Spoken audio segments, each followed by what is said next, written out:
વડોદરા મહાનગરપાલિકાની વડી કચેરી ખાતે લાંબા ગાળા પછી મેયરના અધ્યક્ષસ્થાને મળેલ ગુરુવારે સાંજે સામાન્ય સભામાં સત્તાધારી પક્ષના જ કોર્પોરેટરે સ્વચ્છતા માટે ઇન્દોરના કોન્ટ્રાક્ટરને આપેલ કામનો ઉગ્ર વિરોધ દર્શાવી જો આ મામલે આત્મચિંતન મંથન નહીં કરવામાં આવે તો સ્વચ્છતા સર્વેક્ષણમાં 33મા ક્રમાંક પરથી 43 ઉપર જઈશું તેમ જણાવ્યું હતું।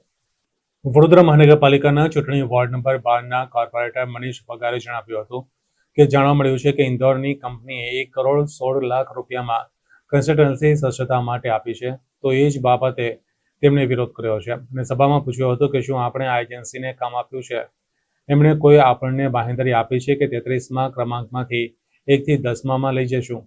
બીજું કે એની સાથે સાથે ઇન્દોરની એજન્સી છે તો આપણે એને ઇન્દોરની બરાબરી ન થાય। આપણું શહેર એ આપણું શહેર છે, આપણું શહેર આપણું પોતાનું શહેર કહેવાય। આ શહેરને સ્વચ્છ રાખવાની જવાબદારી આપણી પોતાની છે। આપણી પાસે આટલા સફાઈ કર્મચારીની તાકાત છે, આટલા બધા અધિકારીઓ છે અને આટલા પૈસા આપ્યા પછી પણ જો એજન્સી બાંહેધરી ના આપતી હોય તો આવી એજન્સીઓને કામ ના આપવું જોઈએ। સ્વચ્છતા સર્વેક્ષણમાં આપણે જે 33મા ક્રમે ગયા છીએ તે શું બતાવે છે, તેનો મતલબ શું છે? પ્રગતિ ઉપર જાય છે, નીચે તો ન જાય। એટલે ક્યાંક તો આપણે અસમર્થ છીએ અને એમાં અમે પણ સામેલ જ છીએ। અધિકારીઓનો એટલાનો વાંક નથી, અમે ચૂંટાયેલી પાંખના સત્તાધારીઓ પણ સામેલ છે કે આ કેમ નથી થતું। હું લોકોને એ જ પૂછવા માંગુ છું કે આવીને નવું શું કરવાના છે ઇન્દોરની એજન્સી? એટલે આપણે ઇન્દોરનું જોઈને વડોદરાની સરખામણી કરીએ તે સરખામણી ન હોય। આ તો આપણે પોતે આત્મનિર્ભર થવું પડે। આપણી પાસે આટલી બધી સાધન સામગ્રી છે તો શહેરને સ્વચ્છ રાખવાની જવાબદારી આપણી પોતાની થાય। મેયર, ચેરમેન, મ્યુનિસિપલ કમિશનરે દરખાસ્ત લાવી છે, પરંતુ મારી નૈતિક ફરજ છે કે મારા શહેરની, મારા વિસ્તારની વાત મારે કરવી જોઈએ। જો મારી વાત સાચી લાગતી હશે તો મેયર, ચેરમેન, ડેપ્યુટી મેયર બધાએ તેમાં કંઈક આત્મચિંતન કરવું પડશે, મંથન કરવું પડશે।